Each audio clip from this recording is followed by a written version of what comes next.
ही होगा। एक दिन सब लाल हो जाएगा। मैं तो ठीक हूँ छोटी बहू, लेकिन आपने खुद को देखा है, क्या हालत बना लिया आपने। अपनी हवेली में एक भूतनाथ बाबू रहते हैं, जिनको सारे हवेली के लोग साले साहब के नाम से भी पुकारते हैं। हो सकता है कि बच्चों को पाकर थोड़ी देर के लिए शराब को भूल जाए शायद। तुम दोनों के बगैर ये घर एकदम सूना हो जाता है। अरे जाओ जाओ, वकालत ऐसे नहीं चलती। जाओ ना। क्या हुआ, जाओ।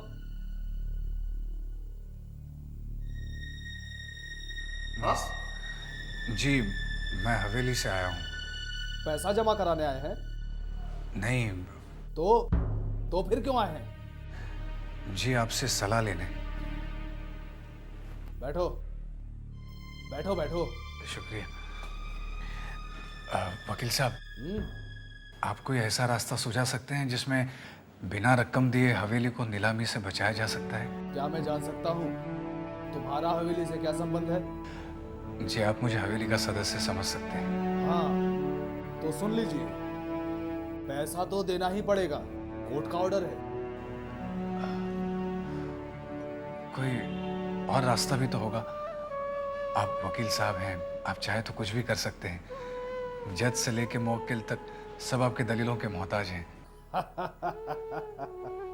ठीक कहा, एक ही रास्ता है। क्या? अगर नन्नीलाल चौधरियों को माफ कर दे तो। लेकिन नन्नीलाल तो इस वक्त विदेश में है। तो क्या हुआ, वहां से चिट्ठी में लिखकर भेज सकता है। चिट्ठी भेज सकता है? हाँ,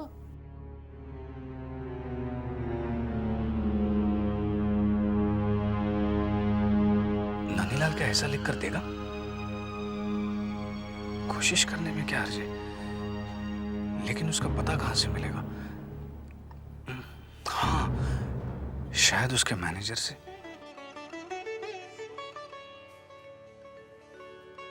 चाचा जी प्रणाम। अरे बच्चों तुम, प्रणाम बेटा प्रणाम। कैसे हो भाई? चाचा जी हम तो अच्छे हैं, लेकिन आप अच्छे नहीं हैं। थोड़ा बुखार है बेटे, डॉक्टर को दिखाया है, जल्द ठीक हो जाएंगे। चाचा जी पता है, एक बार मैं नाना जी के यहाँ बीमार हो गया था, तो उन्होंने एक डॉक्टर को बुलाया था। उस डॉक्टर की दवा से मैं एक दिन में अच्छा हो गया था। तो मैं नाना जी को बोलकर उस डॉक्टर को बुलाऊंगा, तो आप भी अच्छे हो जाएंगे।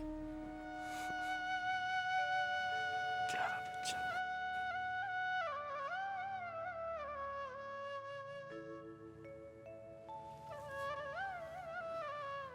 जा खेल, जा बेटी। हाँ बोलिए। नन्नीलाल के दफ्तर का काम आप ही संभालते हैं? जी हाँ, मैं ही नंदलाल जी का मैनेजर हूँ। अगर हवेली से आए तो निकल लो यहाँ से। प्याज व्याज देते नहीं हो, चले जाते हो हवेली में। अगर मैंने ये कह दिया कि मैं हवेली से आया हूं, तो ये कभी मुझे नन्नीलाल का पता नहीं बताएगा। फिर क्या करूं? अरे भाई क्या सोच रहे हो? मैं ये सोच रहा हूँ कि आप ये सब मुझे क्यों सुना रहे हैं? मतलब आप हवेली से नहीं आए? कौन सी हवेली? मैं तो किसी हवेली बिवेली को नहीं जानता। मैं तो नन्नीलाल का मित्र हूँ, सहपाठी हूँ उसका। एक ही पाठशाला में हम पढ़े हैं। यहाँ भी कई बार आ चुका हूँ। आपने मुझे पहचाना नहीं? वैसे नन्नीलाल ने मुझे विलायत जाने से पहले कहा था कि मैं उसे मिलकर जाऊँ, लेकिन आ नहीं पाया।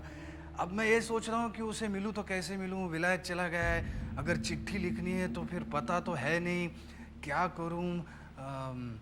आपने पहले क्यों नहीं बताया? कैसे पता था? आपने मुझे आते ही वहाँ डांट मारी तो मैं थोड़ा। हाँ आप रुकिए, मैं अभी उनका पता लेके आ रहा हूँ।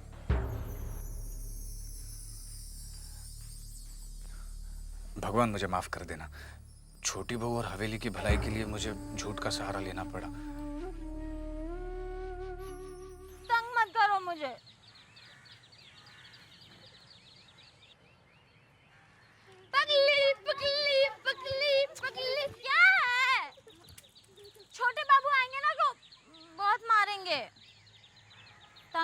करो मुझे।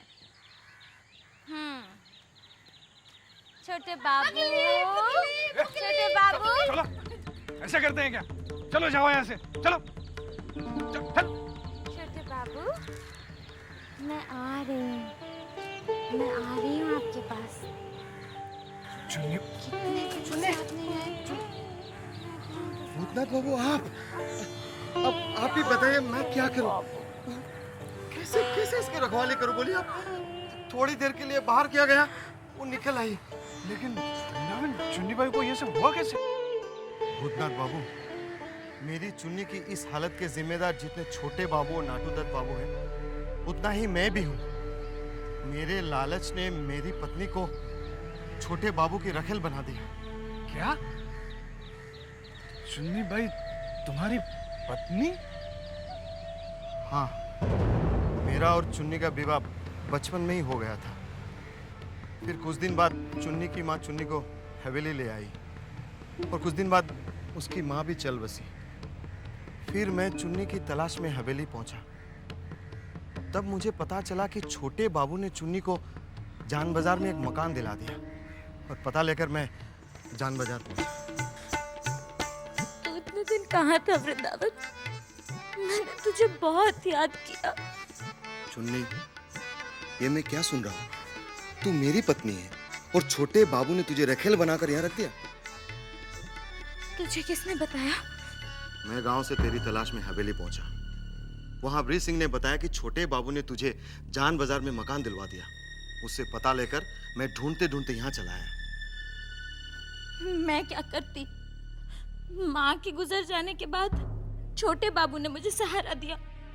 ये मकान खरीद के दिया और मुझे यहाँ अच्छा नहीं लगता। मुझे यूं सजा धजा के रखते हैं, नाच गाना सिखाते। छोटे बाबू शाम को आते हैं, रात को रुकते हैं यहाँ। वृंदावन, तू मुझे गांव ले चल, मुझे यहाँ बिल्कुल अच्छा नहीं लगता। मैं पागल हूँ क्या जो गांव लौट के जाऊंगा? छोटे बाबू ने अच्छा ही किया, कलकत्ता शहर में जीने खाने का इंतजाम कर दिया।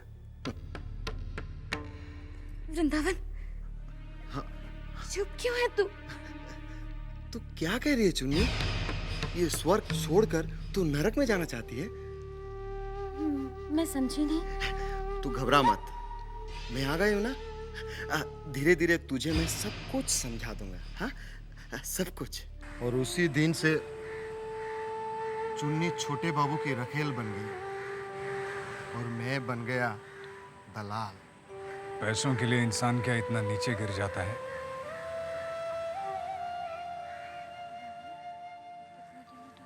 चुन्नी, हाँ। चुन्नी घर चलो। नहीं, मैं छोटे बाबू से बात कर रही हूँ। देखो सब लोग देख रहे हैं। चुन्नी घर चलो। छोटे बाबू, ये मेरे को दूर ले हाँ, जा रहा है। चुन्नी चलो चलो घर चलो। छोटे बाबू है, चलो।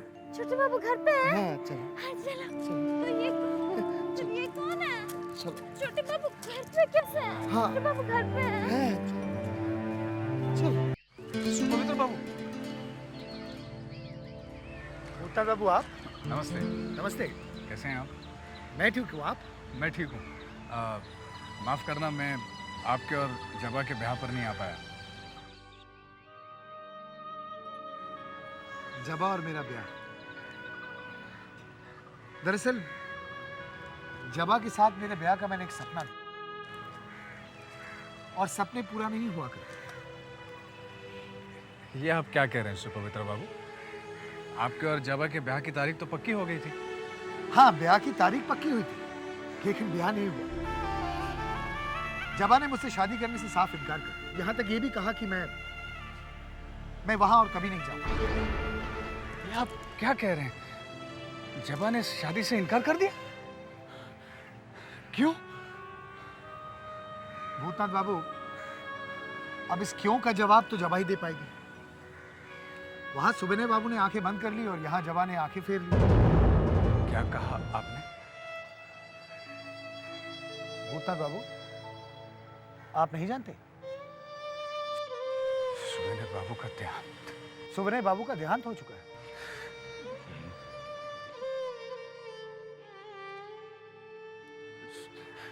जवा तो एकदम अकेली हो गई होगी। आप हिम्मत से काम ले भूतनाथ बाबू। ऐसे समय में आपको उसका सहारा देना चाहिए।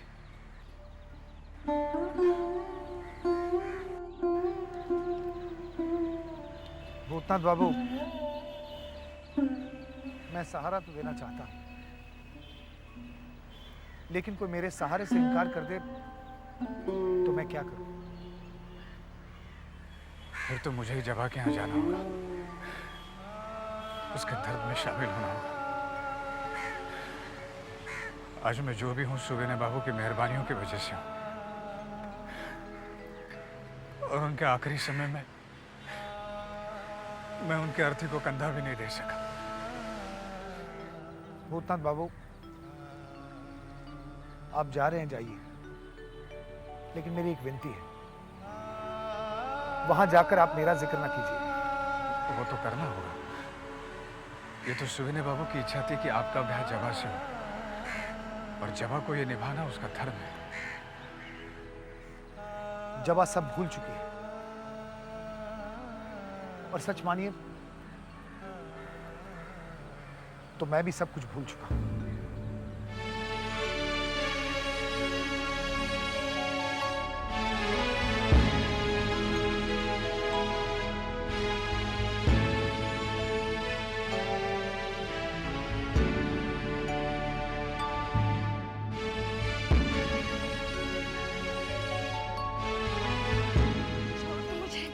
छोड़, मेरा हाथ में जा सकती हूँ। चलिए, मैं ठीक चल सकती हूँ तो जा, चिंता देख लेगा। छोटी बहू रानी अंदर चलिए। ए बंसी, छोटी बहू रानी भैया अंदर काम कर रहे हैं हवेली में।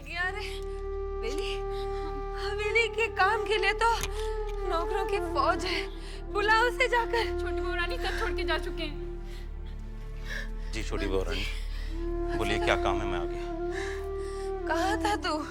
मैं छोटे बाबू की दवाई लाने गया था। अरे, अगर तू दवाई लेने गया था तो मुझे कह देता, मैं भी अपनी दवा मंगा लेती। छोटी बहू रानी, मैं जानता हूँ कि आपकी दवाई क्या है, लेकिन मैं भी आपसे साफ साफ कह देता हूँ कि मैं आपको शराब ला के नहीं दूंगा। क्या कहा तूने? सही सुना है आपने। छोटी बहू रानी, मैं आपको तिल तिल के मरते हुए नहीं देख सकता हूँ। मैं आपको साफ साफ बता रहा हूँ। बंसी! चीखिए,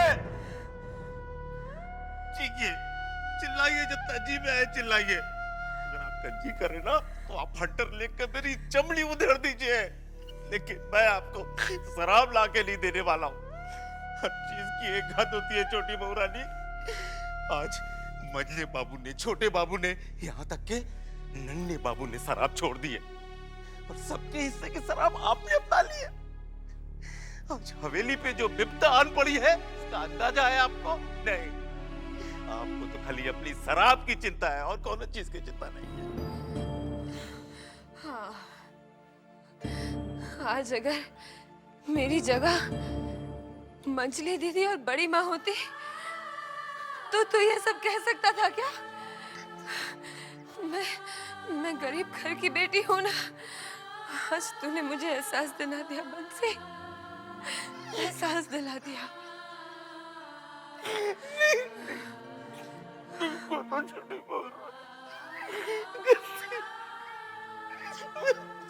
जोश में पता नहीं आपसे क्या क्या बोल गया, मुझे माफ कर दीजिए छोटी बहू रानी। इस तरह के शब्द मेरे मुंह से कैसे निकले? हे भगवान, हमको बहुत पाप चढ़ेगा, हमको बहुत पाप चढ़ेगा भगवान। छोटी बहू रानी, हमको नरक में भी जगह नहीं मिलेगा, हमको माफ कर दीजिए। नहीं छोटी बहू रानी, माफ कर दीजिए। चलो हमको माफ कर दीजिए। उठ तो ठीक है, चल उठ उठ उठ। ठीक है ठीक है, जा जा, शराब ले आ मेरे लिए, जा जा, पहुंच दे आंसू, और मेरे शराब लेकर आ।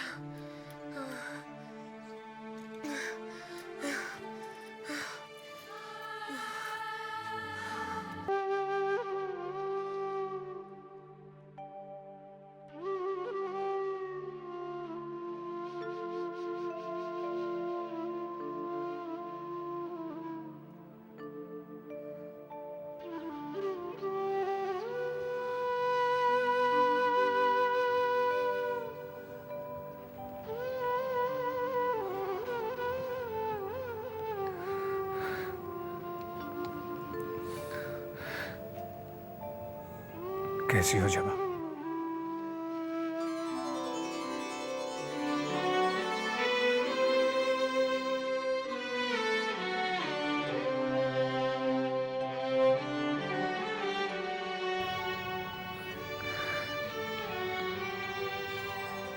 ये सब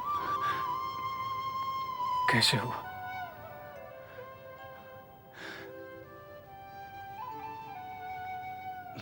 मुझे तो विश्वास ही नहीं हो रहा कि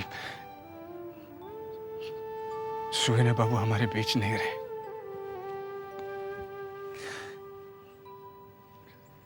सुहेना बाबू,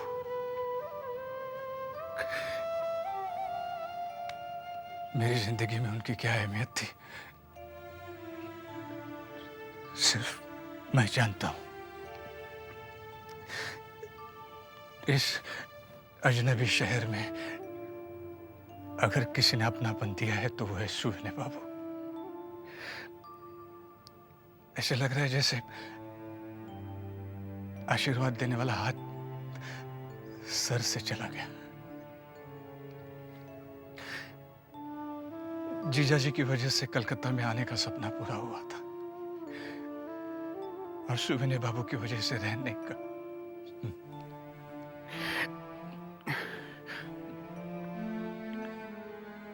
जब आप होश संभालने के बाद मैंने अपने पिताजी को तो नहीं देखा, मगर होते तो सुहेना बाबू की तरह ही होते। मैं तुम्हारे दुख को समझ सकता हूं।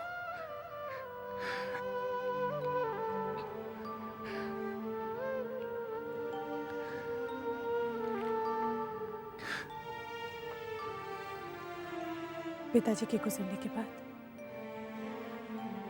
कुछ दिनों तक मैं उनके दुख में डूबी रही। फिर मैंने खुद को संभाला, ये सोचकर खुद को तसल्ली दी कि ये तो प्रकृति का नियम है। जो भी इस दुनिया में आता है उसे एक ना एक दिन जाना ही होता है।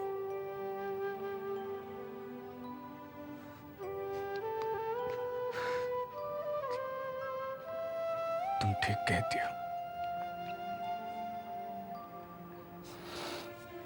तुम इलाहाबाद से कब आए? वहां का काम खत्म हो गया? शायद दोबारा जाना पड़े।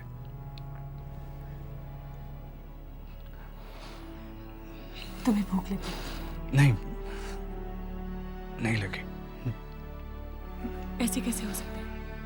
कुछ तो खाना ही पड़ेगा। नहीं जबा। माला, जबा मुझे भूख नहीं है। तुम इस तरह खाली पेट नहीं जा सकते भूतनाथ। माला जी। भूतनाथ बाबू के लिए चाय और नाश्ता लेकर आओ। और आपके लिए? जो आपने काम तो कुछ भी नहीं खाया 2 दिन से। तुमसे जो कहा गया तुम वही करो। जाओ इनके लिए खाना लेकर आओ। माला, इनके लिए भी खाना लाना। जबा